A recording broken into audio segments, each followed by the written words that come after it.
Alright guys, welcome back. Today I'm just pulling all the stuff out of the shop here. The fuel cap came for the Farmall 560, so we want to run it a little bit today.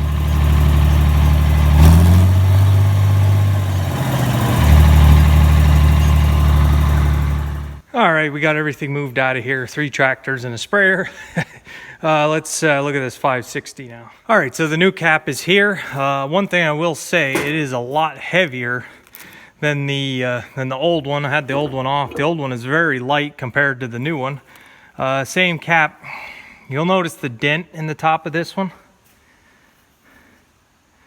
And this was the original fuel cap that was on this tractor. Ugh. When I bought the tractor, I just repainted it, but the hole is open. When I repainted it, I tried to make sure the hole was open, but I don't know if it being crushed like that, maybe it's not venting like it should.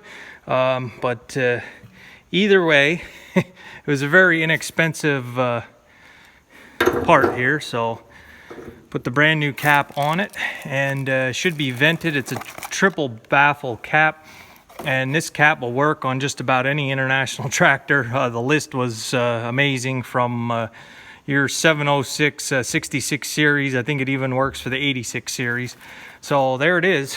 The easiest job of the day. So let me get this, let me get the batteries hooked up on this, check the engine oil, check all the oils over, and hook up the batteries and glow it for about 5 minutes and get it started here. I'll show you guys that. Okay, I just checked the oil. We're good to go there. The batteries I have to hook up. I do not leave this hooked up when I'm not around. I unhook the batteries in it. Let me hook those up and see if we have any juice. And you know what? Before I take this on any kind of any length of distance, let me get the tools that I need to get that hose off. If something happens, I want to be able to get it running again. Some wrenches and pliers and a screwdriver. And of course, plenty of rags because it makes a mess. I never really put tools in this toolbox yet because I have not really use this tractor that much. It's just one of those deals. I'm going to address this tractor in my final summary once I run it and test it out. I do have some thoughts on this tractor. All right, so I'll put the key on here.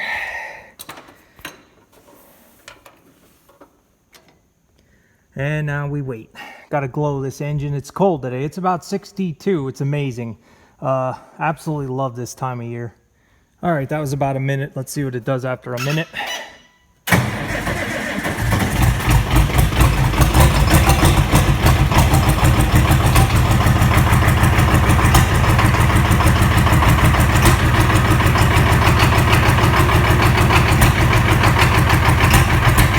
It'll clear up.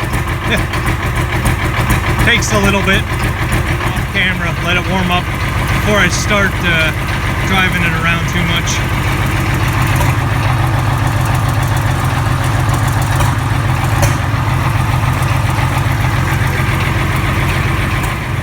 And now my nice paint job is covered in layers of dust. It's dirty. This thing is filthy from sitting in here all year and not getting used.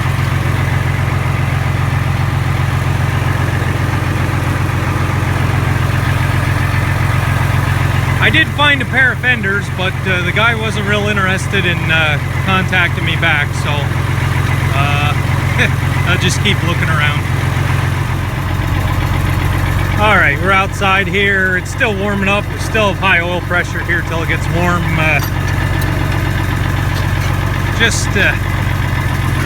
I did already go to the end of the driveway and back. So far, we're okay. I'm gonna try to do some tests to put it under load once we get the engine up to temperature. Let's go.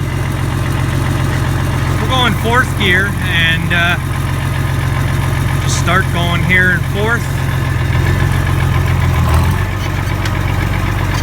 All right, so you have a tractor, you're wondering if the clutch is slipping. A lot of guys have asked me this. First, we'll test the TA. Right now, we are in direct drive. So here's the TA lever. Pull that back. All right, I just slowed down. We're in TA. So I want to find out if it's going to pull in TA. So we're driving. Go on the brakes and see if you can stall it. I'm not going to stall it, but listen for it to pull down. So it does still drive in TA. Sorry about that. Back into direct. I'm gonna go down to the end, turn around, come back up, and then we'll do the clutch slip test and get this up into 5th gear and burn as much diesel as I can without any implements working. Bump around a little bit here. I have to go up hills, down hills. So we got a standpipe, tanks clean, and a new fuel cap. So we'll see if it's gonna shut off. All right, we should just be about warmed up. We're gonna go back into direct drive. We'll push in our clutch. So before I do the, come on, fits a little, we get in it? Yeah, we're in it, okay. I wanna burn some fuel out of this thing. You guys have seen it on my intro. Let's put it under a little bit of a load here and take off in high gear.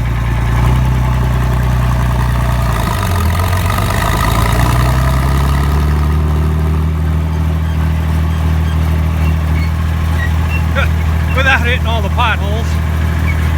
All right, brakes. I can drag the wheels. I put new brakes on this. You guys have probably heard me talking about that. All right, clutch slip, highest gear, throttle up, foot on brake, let out clutch. I can stall it if I want to, and that's what you want. You want to be able to stall it in high gear. If the clutch is gonna slip, if it's going to be slippy or if it's slipping, you can go into high gear with your foot on the brakes and it'll keep running. The engine will keep running because you're not pulling down on the clutch. Your clutch isn't working. This one, the clutch and TA both work. I knew that when I bought it. I did do those tests. So let's go back. Let's have some fun here without hitting potholes. Let's go 5th in TA. Let's take off in TA. See if the TA is pulling good.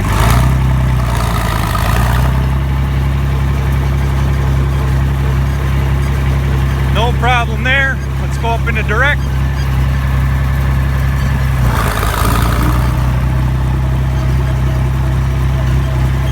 And we'll put some brake on, make it pull. No problem there.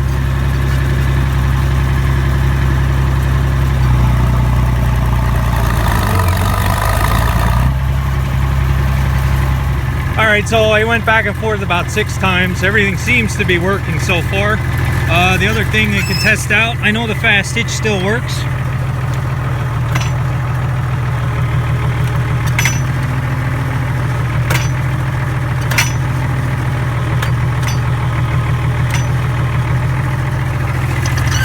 I know the remote valves work because this had a loader on it. That's how you ran the loader.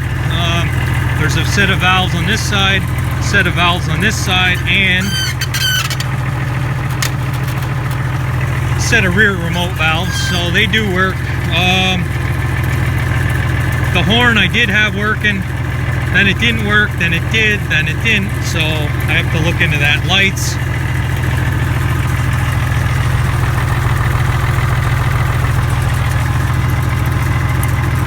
The lights aren't really into this rotary switch like they should be, but it is what it is. That's what I came up with. So pretty well everything on this thing works. Just the horn. I think the horn is the only thing on here that's not working. Let's go back into 5th, TA, take off again, make some more smoke, do it at less throttle.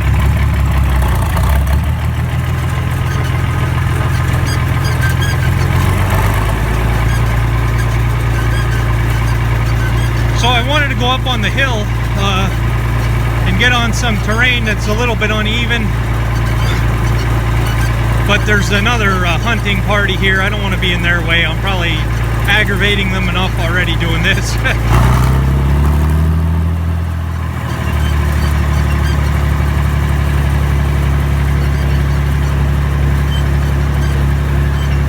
This road is so bumpy. You hear my seat squeaking.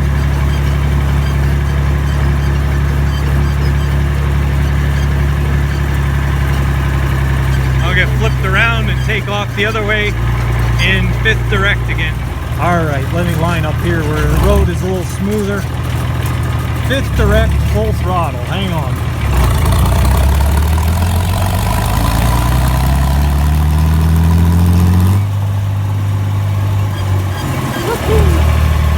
Man, this thing could take off. I don't think it has a high top speed, but when you're on a terribly bumpy dirt road, it feels pretty fast. Go down into 4 TA.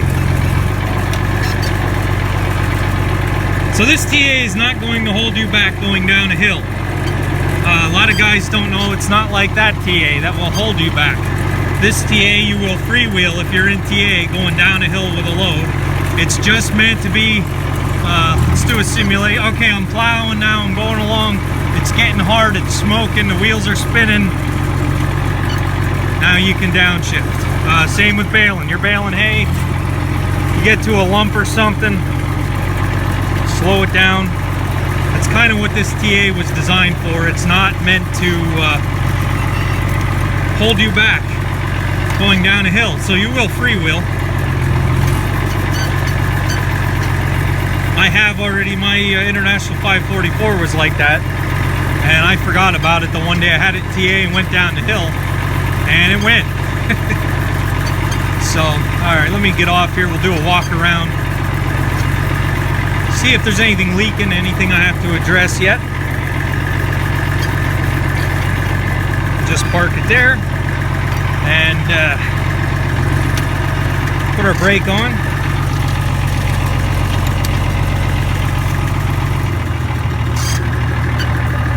On these you got to get on and off the back, at least mine. I didn't come up with a nice step other than this fast hitch here. See if there's anything leaking now. It's been running, I know it's hard to tell on camera, it only seems like a couple minutes. I had this thing running now for 45 minutes, back and forth, back and forth. Alright, not seeing any leaks at all on this side of the tractor. Bird crap, I gotta wash this off. Can't take it in a parade like this. It's idling pretty nice. Not seeing anything terrible. This leaks here. It's that ring on top. I have to get a new ring for it. It's not a major thing. None of the hydraulics are leaking. I was working the fast hitch a lot, trying to, yeah, nothing leaking there. Cylinder's still dry. Everything looks good. All right. So it seems to be okay. Knock on wood.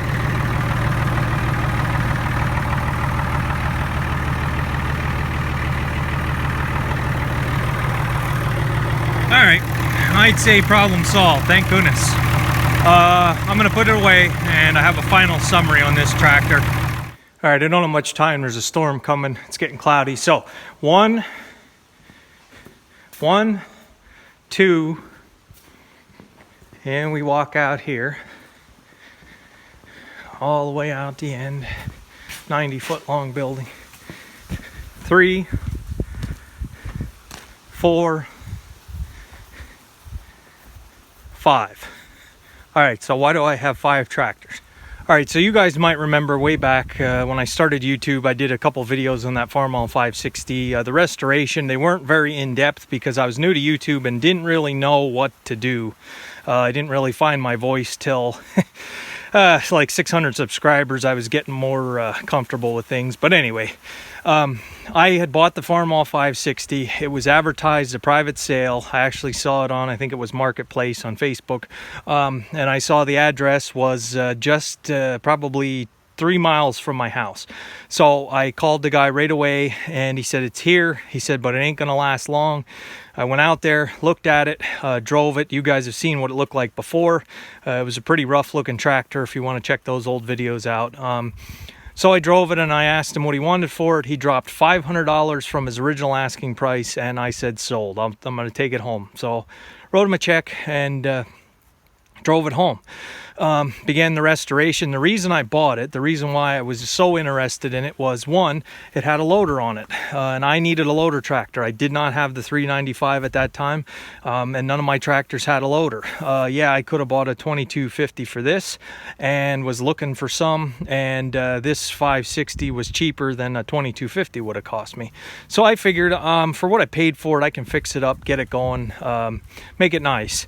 And what I discovered once I had it home here, I was pushing some rocks around, I was picking rocks with it, doing some work with it, and here it's just not a nice loader tractor. The hood is so long to begin with, then the loader sticking out in the front, working those two valves, and that old style shifter, wasn't happy with it. So I figured I would take the loader off and sell the loader, and that's exactly what I did. I took the loader off. I should have did a video on that. I took that loader off with 2 floor jacks by myself. I got it off and advertised it, and it went to New Jersey. Guy had a 656, came and got it. He was very happy with it.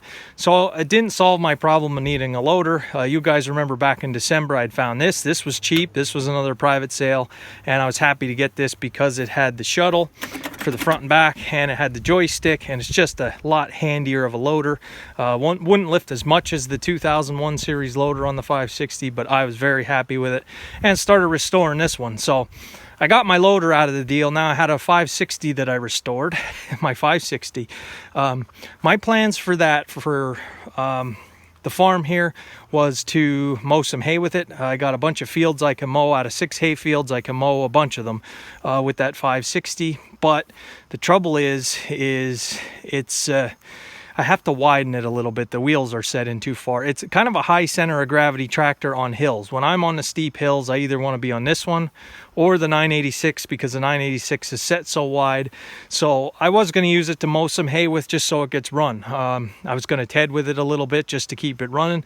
But what I have that tractor for is, if something happens in season to my 685 and I can't spray, I can set up that 560 to spray. If something happens to my 986 and I have hay laying, if something goes wrong, if I put the PTO in gear and all of a sudden it tears out the input splines, or something goes totally nuts with it, I can bail with the Farmall 560. So that 560 is the perfect size to basically do anything I want to do here on the farm. It's a good replacement for this tractor if I had to. I love this one a lot and I love that one a lot. But these tractors were fairly new to me back then last year. I didn't know what they had going. They were used tractors that somebody else owned, and I had no idea if they were going to be functional. You can test them as much as you can at the dealership or at the seller's property, but you never know until you get them home and you get them in the field. So I had decided on, for what I paid for that tractor, I was going to put some money into it, restore it, make it nice. So what that tractor for me now is, being that I didn't spend a whole lot of money on it. I mean, I really didn't. I'm not going to tell you because it's not, I don't want to brag too much about it, but it was so cheap, and I was able to put money into it, restore it. I have maybe a little over $1,000–$2,000 in the restoration with everything that I did to it. Right now, that tractor is insurance. If I run into financial problems, when Zimmerman Farm Service came up and changed these tires on my tractor, when they were here, and the guy was here, and I asked him, I said, hey, if I was to put this on your lot on consignment, I said, what do you think you guys would have it on there for if it was your tractor to sell? And he told me, and if I would run into any type of money problems or have a tough year, which I think we're going to be okay this year, even with prices. But if I ever run into that situation that I have problems paying bills, right now that tractor is insurance. It's going to be the first thing that gets sold out of all my equipment, just because of the turnaround on it is just too much to ignore. But anyway, that's kind of the story there. I like having a lot of tractors. I know I have seen in the past, way back, some comments on why do I need so many tractors. Yeah, I have 5 of them, and you know, that's not going to end there. I don't think I'll be able to buy one this year, but unless it's like an H, I'd like to get an H or an M. If I find a decent one, I'll buy it. I am somebody that loves tractors, and absolutely would buy as many as I can afford to buy. Farmall Land USA of the Northeast is something that I would be shooting for. As many tractors as will fit in a building, I will buy. So it's definitely something that I enjoy doing. So, all right, guys, thanks for watching.